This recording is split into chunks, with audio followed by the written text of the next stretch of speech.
Assalamualaikum warahmatullahi wabarakatuh. Alhamdulillah wassalatu wassalamu ala Rasulillah wa ala alihi washabihi wa man walah amma ba'dah.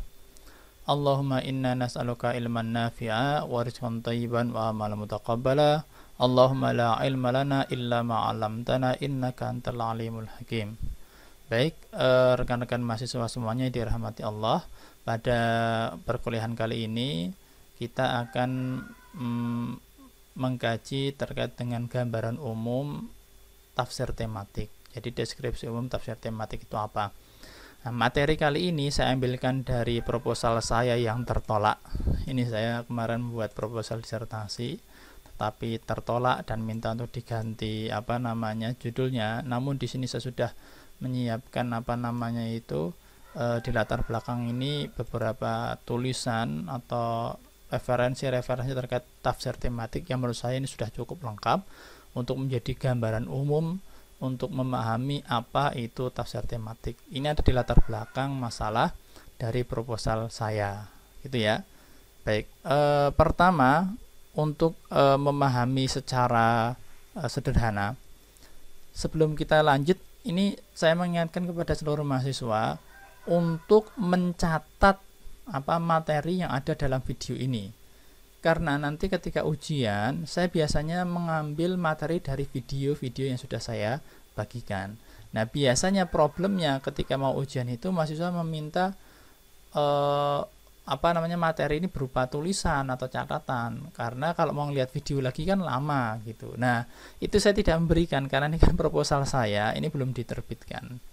Jadi ini masih saya simpan, karena nanti kalau ini saya sebarkan dan kemudian ada yang mengambil dari sini copy paste, ini menjadi problem di plagiarismenya. Nanti ketika saya akan mengumpulkan disertasi saya, ternyata plagiarisme menjadi tinggi karena sudah ada yang kemudian mengambil dari proposal saya ini. Maka karena supaya tidak terjadi itu, ini tetap tidak saya bagikan proposal saya ini, tetapi mahasiswa harap mencatat apa yang akan saya sampaikan. Oke. Pertama, tafsir tematik ini didefinisikan oleh Nasruddin Baidan seperti ini. Nasruddin Baidan ini seorang profesor ilmu Al-Qur'an dan tafsir di Surakarta. Saya agak lupa apakah di Universitas UIN Surakarta, sebenarnya di UIN Surakarta itu sepertinya, atau di UMS, cuma saya memang cenderung ke UIN Surakarta sebenarnya. Jadi Universitas Islam Negeri, belum universitas, mungkin masih IAIN tapi di Surakarta lah.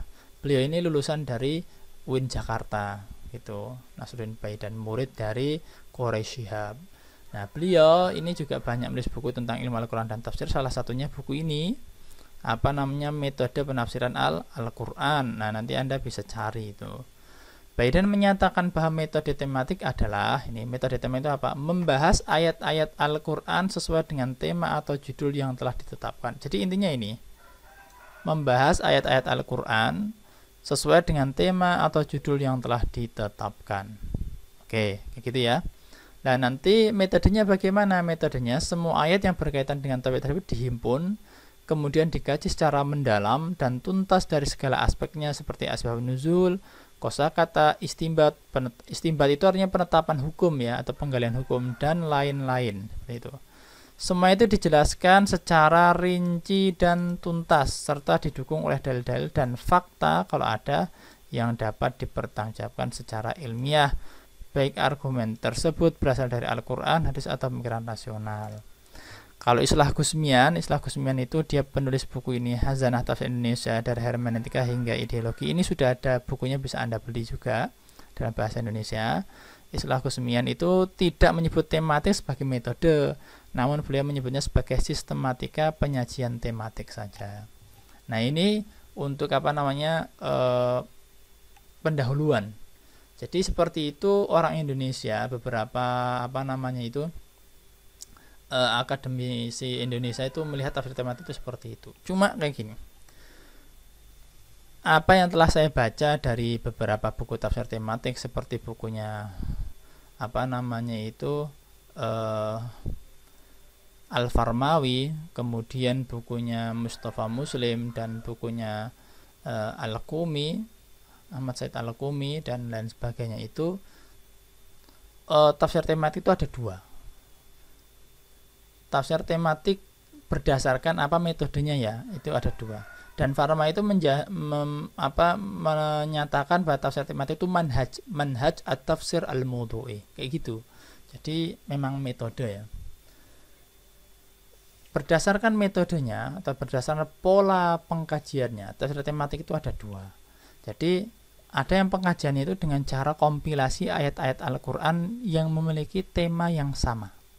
Gitu. Itu pola pertama. Pola kedua adalah mengkaji ayat Al-Quran secara urut sesuai mushaf, fokus pada tema yang dikandung oleh kelompok ayat tersebut. Nah, dengan memperhatikan kelompok ayat sebelum dan sesudahnya. Itu pola kedua. Pola kedua ini berdiri di atas paradigma bahwa Al-Quran itu tersusun secara sistematis. Dari Al-Fatihah, Al-Baqarah, dari mulai ayat pertama sampai ayat ke-286, Ali Imran. Nah, urutan-urutan surat-surat ini yang sistematis ini kan tauqifi dari Allah Subhanahu wa taala. Seperti itu. Dan ini tentu mengandung hikmah atau mengandung maksud tertentu. Tidak kemudian diurutkan asal-asalan saja. Kenapa habis surat ini kemudian surat itu? Kenapa habis ayat ini kemudian ayat itu? Itu pasti sistemik atau sistematis. Nah, sehingga dalam pola kedua ini seorang penafsir itu mencoba untuk menggali ini tema yang dikaji dalam kelompok ini apa sebenarnya, ini objek pembahasan gitu. Maudhu itu biasanya dulu kami menerjemahkannya objek pembahasan. Kalau dalam muqarrar kami waktu di Mesir itu kan ada maudhu'u hadzal bahats. Jadi objek pembahasan dari penelitian ini, banyak gitu. Kemudian sekarang ada tafsir al-maudhu'i, ya berarti kan tafsir yang memang fokus pada fokus kajiannya, objek pembahasannya. Nah, biasanya memang di Indonesia diterjemahkan menjadi tafsir tematik itu. Jadi ada dua pola itu ya. Tetapi dua pola itu semuanya fokus pada pengkajian Al-Quran pada temanya. Jadi memang temanya itu apa, itulah yang kemudian dikaji. Cuma nanti kalau mau rekan-rekan ini membaca buku Farmawi Al-Bidayah fi Tafsir Al-Mawdu'i, itu nanti akan ada istilah gini, namanya al-kalimat al-Qur'aniyah. Ini tolong dicatat ya, al-kalimat al-Qur'aniyah. Atau ada Mustafa Muslim, antara Mustafa Muslim dan Farma itu juga menyebutkan ya, namanya al-mawdu' al-Qur'ani. Jadi ada tema-tema itu yang ada dalam Al-Quran, ada tema-tema yang tidak ada dalam Al-Quran. Nah, tema-tema yang tidak ada dalam Al-Quran itu tidak bisa dibahas melalui metode tafsir tematik, kecuali kemudian langkah-langkah metode tafsir tematik itu disesuaikan. Nah, ini seperti yang saya tulis dalam makalah saya, tetapi sekarang baru proses submit dalam jurnal, jadi saya juga belum bisa membagikan. Cuma ini saya belum menyiapkan, seandainya mau dilihat sebetulnya ya tidak masalah. Nah, itu saya saya sesuaikan akhirnya supaya bisa sesuai dengan metodenya. Saya berikan contoh ini biar rekan-rekan ada gambarannya. Nah, ini adalah makalah saya, tafsir dan multikulturalisme. Sudah saya sesuaikan dengan template dari jurnal yang akan kita tuju. Tawaran Al-Quran terhadap bentuk multikulturalisme, sebuah kajian tafsir tematik. Jadi ini intinya multikulturalisme dalam Al-Quran. Nah, problemnya dalam Al-Quran itu tidak ada paham multikulturalisme. Ya. Jadi contohnya gini, merokok dalam Al-Quran. Di Al-Quran itu tidak ada merokok. Umpamanya Anda kemudian memasak jengkol dalam Al-Quran. Di Al-Quran itu tidak ada jengkolnya. Nah, itu kalau seperti itu nggak bisa dikaji dalam menggunakan tafsir tematik, kecuali kemudian disesuaikan. Nah, cara penyesuaiannya seperti ini nih yang saya lakukan. Kita lihat ya, apa namanya, ini saya itu modifikasi dari metodenya Farmawi. Nah, sekilas tentang tafsir tematik. Oke, di sini agak panjang. Nah, baik, di sini ya. Ada 7 prosedur tafsir tematik menurut Farmawi ini. Nah, itu nanti bisa dilihat dalam di buku beliau. Ya, 8. Kalau di Mustafa Muhsin ada 8 langkah. Buku Farmawi itu judulnya Al-Madkhal fit Tafsir al-Mawdu'i. Belum tersebutkan di sini. Ya, nanti Al-Bidayah fit Tafsir al-Mawdu'i Dirasah Manhajiyah al-Mawdu'iyah. Ini nih ya, buku Farmawi. Nah, Farmawi itu menyebutkan tema yang dikaji dalam tafsir tematik itu dengan istilah al-mawdu' al-Qur'ani, ya kan? Kalau yang Mustafa Muslim al-kalimat al-Qur'aniyah. Nah, intinya bahwa yang dikaji itu memang harus ada yang ada di situ, seperti itu. Kalau tidak ada, ini kan, ini ya, tema multikulturalisme merupakan salah satu konsep atau teori yang muncul di Barat. Jadi multikulturalisme itu sebetulnya kan terkait dengan masalah politik. Awalnya itu muncul di Kanada. Nah, itu kebijakan dari presiden, bukan presiden, perdana menterinya. Saya tidak hafal namanya. Ada Prudo siapa itu. Sebetulnya ada di sini catatannya. Cuma saya harus mencari men-scroll atas bawah gitu. Jadi nanti terlalu lama. Nah, perdana menteri itu intinya kayak gini. Dia punya kebijakan untuk menstabilkan situasi dan kondisi masyarakat di Kanada. Jadi kan stabilitas sosial masyarakat itu perlu untuk menumbuhkan ekonomi gitu. Nah, inilah kemudian Viviorka, seingat saya itu Viviorka ya, itu salah satu tokoh multikulturalisme. Nanti Anda bisa carilah. Ini di sini ada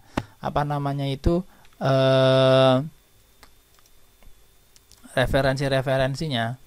Nah, Viviorka ini ada. Nah, di sini Viviorka itu dia punya buku Is Multiculturalism the Solution. Nah, ini ya. Ini yang gini, dalam penelitian dia, nanti coba kalau Anda mau tahu lebih jauh silahkan bisa dicek langsung lah itu. Di kesimpulannya itu, tujuan akhir dari multikulturalisme itu adalah kemajuan ekonomi sebetulnya. Karena kan masyarakatnya stabil, politiknya baik, kemudian ekonomi maju. Kan akhirnya kan seperti itu. Maka butuh multikulturalisme supaya masyarakat ini stabil. Masyarakat ini kan berbeda-beda, multikultur. Ya, multikultur itu kan memiliki budaya yang beragam. Karena budayanya beragam, maka kemudian harus ada satu budaya acuan, yaitu budaya negara. Udahlah, kita ini negara Kanada, kita ini bangsa Kanada. Walaupun memang latar belakang suku-sukunya itu berbeda-beda, kita ini adalah Kanada. We are Kanadian. Nah, gitu. Kalau kita ya kita Indonesia, seperti itu. Jadi kan intinya multikulturalisme itu seperti itu. Kalau kita namanya kita ini Bhinneka Tunggal Ika. Nah, sekarang yang sering disampaikan tuh NKRI, ya kita NKRI ya gitu. Itu kan multikulturalisme, sehingga suku-sukuannya itu disamarkan, yang dikuatkan adalah keindonesiaannya. Nah, dengan seperti itu kita merasa satu bangsa bersama-sama. Nah, intinya itu seperti itu multikulturalisme.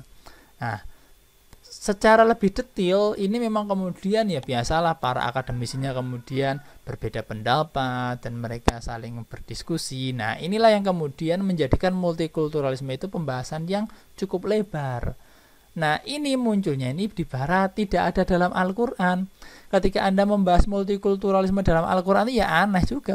Al-Quran tidak ada multikulturalisme. Kalau membahas tentang masyarakat yang multikultur, itu memang ada.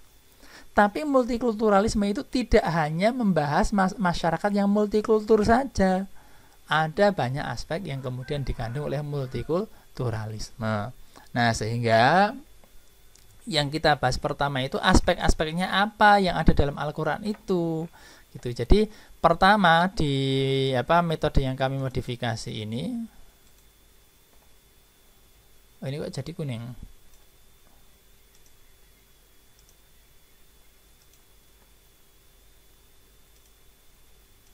Sebentar. Oh. Oke. Nah, tema yang dikaji dalam hal ini multikulturalisme diuraikan sehingga bisa dipahami aspek-aspeknya yang secara eksplisit bersinggungan dengan Al-Qur'an. Jadi, saya mencoba memunculkan aspek-aspek multikulturalisme secara langsung yang itu ada dalam Al-Qur'an. Karena pembahasan dalam tafsir mantak itu harus al-kalimat al-Qur'aniyah, istilah Mustafa Muslim, atau al-mawdu al-Qur'ani, istilah Farmawi. Tema yang ada dalam Al-Qur'an harus kayak gitu. Kalau nggak ada, maka aspek-aspeknya harus dimunculkan yang aspek itu eksplisit dalam Al-Qur'an. Nah, contoh aspek-aspeknya seperti ini. Kesetaraan dan keanekaragaman suku. Ini jelas ada dalam Al-Qur'an. Dalam Al-Hujurat ayat 13. Ya ayuhan nasu inna khalaqnakum min dzakarin wa untha wa ja'alnakum syu'uban wa qabaila lita'arafu. Nah, ini kan menyatakan bahwa memang Allah itu menciptakan manusia itu memang berbeda-beda, multikultur, bahkan multigender kalau di sini. Jadi ada laki-laki, ada perempuan, ada bangsa-bangsa, ada kabilah-kabilah atau suku-suku. Untuk apa itu semua? Lita'arafu, supaya kita ini saling mengenal gitu. Artinya ada kata lita'aruf itu sebetulnya ya kita ini sama-sama annas, seperti yang disampaikan di awal ini. Kita itu annas, kita ini semuanya manusia. Karena kita semua manusia itu berarti kita itu setara gitu. Ya sama-sama manusia gitu. Kita memang memiliki multikultur, keanekaragaman, tetapi kita ini setara, sama-sama manusia yang harus dilakukan sebagaimana seorang manusia. Ya, manusia itu ya jangan diejek lah. Manusia itu ya jangan dihina. Kita kan sama-sama manusia, sama levelnya. Gitu. Aspek kedua contohnya ini, ada kemudian dalam multikulturalisme itu ada namanya toleransi, ada adab di tempat publik. Nah, ini saya ambil dari Al-Mujadalah ayat 11. Ya ayyuhalladzina amanu idza qila lakum tafassahu fil majalisi fafsahu yafsahillahu lakum. Nah, ini kan mengajarkan bagaimana adab di tempat publik itu kita harus sahlah ya, lapang gitu.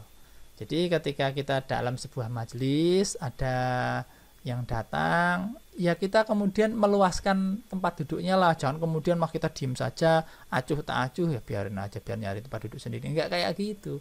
Di tempat publik itu kita mempersilahkan, kita kemudian bergeser supaya dipersilahkan untuk duduk, saling memberikan kelapangan. Nah, inilah toleransi, itulah adab di tempat publik. Nah, aspek-aspek semacam ini jelas ada dalam Al-Quran secara eksplisit. Nah, aspek-aspek ini dalam Al-Quran ada, di dalam multikulturalisme pun juga ada. Jadi memang harus seperti itu ketika kita membahas sebuah konsep yang dia itu tidak ada dalam Al-Quran. Nah, ini saya contohkan gitu ya. Baik, kita kembali ke awal. Intinya bahwa tafsir tematik itu dia memang fokus pada tema. Nah, ketika temanya itu tidak ada dalam Al-Quran, maka kemudian kita harus memunculkan aspeknya yang eksplisit ada dalam Al-Quran. Nah, baik, saya akan melanjutkan sedikit, mungkin paling lama nanti 25 menit lah, karena kalau lebih dari 25 menit saya kira rekan-rekan juga mau mendengarkan itu terlalu capek juga ya. Ini tidak terasa sudah 19 menit. Nah, tafsir tematik itu awalnya ini ada klaim nih, ini bagus sekali, dan ini yang menjadi semangat kenapa saya sampaikan tafsir tematik itu fenomena itu gerakan pembaharuan atau gerakan modern gini ya. Jadi Saltut itu mengklaim, Saltut ini Mahmud Saltut, dia itu muridnya Muhammad Abduh. Ini dalam kitab Al-Quran wal Qital, Quran dan Al-Qital itu ini maksudnya ini sebenarnya perang ini. Karena pada waktu itu ada namanya perang dunia pertama dan perang dunia kedua kan, di abad 19 itu. Nah, kemudian ini menulis Al-Quran wal Qital. termasuk merespon Perang Dunia ini, Muhammad Shalto itu kemudian pernah menyampaikan sebuah paper di seminar di Belanda gitu. Jadi ini kan merespon perang, kemudian nulis juga tentang masalah al-qital, ini juga perang dalam Islam itu bagaimana. Nah inilah yang kemudian menjadi cikal bakal tafsir tematik itu. Nah, namun si Farmawi itu tetap menyatakan bahwa Az-Zaim fit tafsir al-Maudhu'i itu Muhammad Abduh. Az-Zaim itu artinya tokoh tafsir Maudhu'i fi asrul hadits di zaman modern itu Muhammad Abduh. Saya tidak tahu kenapa kemudian dia harus menyebutkan fi asrul hadits. Apakah sebelumnya kemudian ada Az-Zaim tafsir al-Maudhu'i al-akhar? Saya tidak tahu itu. Tetapi beliau menyatakan seperti itu dalam bukunya. Itu saja ya. Jadi intinya itu. Klaimnya kayak gini. Klaimnya ini menarik sekali. Metode tafsir tematik mampu mengungkap petunjuk Al-Quran. Ini menjadi garis bawah yang sangat penting. Karena paradigma pembaharuan yang digalakkan oleh Abduh itu adalah bagaimana menafsirkan Al-Quran untuk mengungkap petunjuk Al-Quran itu. Jadi menafsirkan Al-Quran supaya memunculkan, ini kita terinspirasi gitu. Kita merasa setelah membaca Al-Quran itu menjadi cerah masa depannya, menjadi gelapnya itu hilang. Nah itu mengungkap petunjuk Al-Quran. Nah itu sering diistilahkan dengan istilah al-ihtida bil Quran, al-ihtida bil Quran. Nah nanti kalau yang dalam bahasa Indonesia silahkan Anda cari bukunya Profesor Abdul Mustaqim. Cuma di antara bukunya itu, saya lupa judulnya yang mana. Cuma di antara bukunya, Anda silakan cari saja tentang metode penelitian Al-Quran. Kemudian yang terkait dengan penelitian Al-Quran lah. Nanti di sana cari yang Muhammad Abduh. Nah, nanti ada di sana bahwa Muhammad Abduh itu punya paradigma petunjuk Al-Quran. Jadi intinya itu mengungkap petunjuk Al-Quran. Tafsir-tafsirnya itu harus mengungkap petunjuk Al-Quran. Intinya tadi, ketika kita disajikan tafsir Al-Quran itu kita merasa inspiring gitu loh, terinspirasi. Oh ya seperti ini. Maka model penafsiran Muhammad Abduh itu al-adab al-ijtimai. Al-adab al-ijtimai itu biasanya diterjemahkan sastra dan sosial. Saya sebetulnya ya kurang pas juga kalau di Indonesia itu. Adab itu memang kalau dalam bahasa Arab itu dia mencakup budaya, mencakup akhlak kayak gitu. Sastra juga masuk. Tetapi kalau dalam bahasa Indonesia dikatakan sastra di Indonesia itu kan akhlak itu kalau namanya fakultas sastra gitu ya. Apa ada pelajaran akhlak? Apa ada pelajaran terkait dengan budaya? Nah, itu kan menjadi pertanyaan karena yang itu badiru fi dzihni ya, yang kemudian muncul di otak kita itu ketika dikatakan sastra itu sastrawan gitu. Bukan akhlak, bukan adab. Nah, itu. Nah, adab al-ijtimai itu sebetulnya lebih cocok kalau menurut saya itu ya sosial budaya. Jadi tafsirnya Abduh itu adab ijtimai itu sosial budaya, tafsir sosial itu. Coba Anda baca saja, bukan tafsir sastrawan yang puitis itu bukan, tapi tafsir sosial budaya. Sehingga tafsir-tafsirnya itu lebih dapat menyentuh situasi dan kondisi sosial masyarakat kayak gitu. Sehingga orang itu terinspirasi gitu. Gitu ya. Tafsir tematik juga bisa menghasilkan hukum-hukum umum. Nah, ini ahkam amah lil mujtama al-islami. Ya. Ini kalau dalam bahasa kita, ini mungkin saat ini disebut dengan teori-teori sosial. Gitu ya, hukum-hukum umum lil mujtama al-islami itu dalam masyarakat kita saat ini itu bisa jadi disebut dengan teori-teori sosial. Tetapi berdasarkan Al-Quran. Nah, inilah yang kemudian menjadi problem. Karena Al-Quran itu teks itu kan tidak menjadi representasi dari situasi dan kondisi. Dan teksnya ini juga multi-interpretasi. Lalu bagaimana caranya supaya teori-teori sosial itu bisa dimunculkan? Nah, ini sebetulnya kalau dalam disertasi saya ini kemudian saya mengusulkan bagaimana kemudian tafsir tematik yang sifatnya literatur itu kemudian disintesiskan dengan penelitian lapangan baik kualitatif maupun kuantitatif itu, sehingga betul-betul bisa memunculkan teori-teori sosial tadi. Nah, cuma ini kan kemarin masih tertolak katanya, ini nanti ya mungkin ini untuk ke depan lah, saya lanjutkan. Nah, ini juga kemudian dikatakan juga bisa menghasilkan model realita ideal al-muthul al-waqi'iyah. Idealnya masyarakat itu modelnya kayak gini loh. Jadi kita itu harus menuju model itu. Maka ada paradigma pendidikan dalam penafsiran Al-Quran itu. Jadi penafsiran Al-Quran itu tidak hanya kemudian transfer knowledge saja, tetapi juga bagaimana mengarahkan masyarakat kepada kondisi ideal tertentu. Nah, itu al-muthu al-waqiyah. Ada paradigma pendidikannya di sana. Maka saya juga mengembangkan itu gagasan tafsir tematik sistemik itu dalam pendidikan, dalam penelitian pendidikan, karena ada ini. Gitu ya. Saya kira ini menjadi paradigma pokok dari tafsir tematik, walaupun nanti ada namanya U'un Yusufa. U'un Yusufa itu dia juga menulis tentang disertasi tafsir tematik. Dia itu fokus pada kerangka paradigmatik tafsir tematik. Kemudian dia menyebutkan ada berapa 5 atau berapa itu paradigma tafsir tematik, yaitu silahkan. Tetapi menurut saya paradigma intinya itu ya yang disebutkan oleh Shaltut tadi, karena dia langsung muridnya Abduh, dan Abduh ini disebut oleh Farmai sebagai Zaim at-tafsir al-mawdu'i fi asril hadis. Nah, saya kira ini dulu. Memang nanti dari beberapa prinsip-prinsip ini atau kerangka paradigmatik ini nanti muncul paradigma yang lain gitu. Bagaimana sih caranya orang kemudian membahas tafsir tematik, bagaimana sih pola pemikiran gerakan pembaharuan, itu ada. Tapi ini sudah 25 menit lebih, tidak terasa memang. Nanti kalau saya lanjutkan bisa jadi antum merasa bosan untuk mendengarkan apa yang saya sampaikan. Ini saya cukupkan dulu. Nah, mungkin besok ketika perkuliahan-perkuliahan selanjutnya, saya kan nanti bisa menyinggung secara tidak sadar terkait dengan tafsir tematik itu beragam referensi lah. Kadang kan kita ya bicara itu yang mengalir saja gitu. Oke, saya ingatkan lagi, jangan lupa mencatat apa yang saya sampaikan, karena yang saya sampaikan ini nanti menjadi bahan ketika ujian, baik tengah semester maupun akhir semester. Nah, biasanya susahnya kalau Anda tidak punya catatan, Anda mau melihat videonya lagi itu kan capek. Ada 14 kali pertemuan. Setiap pertemuan ada 30 menit Anda harus mendengarkan atau melihat video. Tinggal dikalikan saja, berarti 7 jam Anda harus melihat video untuk menyiapkan ujian. Itu kan akan capek. Tetapi ketika Anda punya ringkasan berupa tulisan, itu akan memudahkan Anda.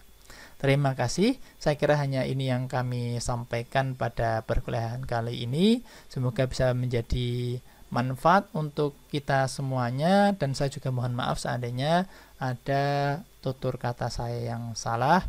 Astaghfirullahaladzim wa lakum. Wassalamualaikum warahmatullahi wabarakatuh.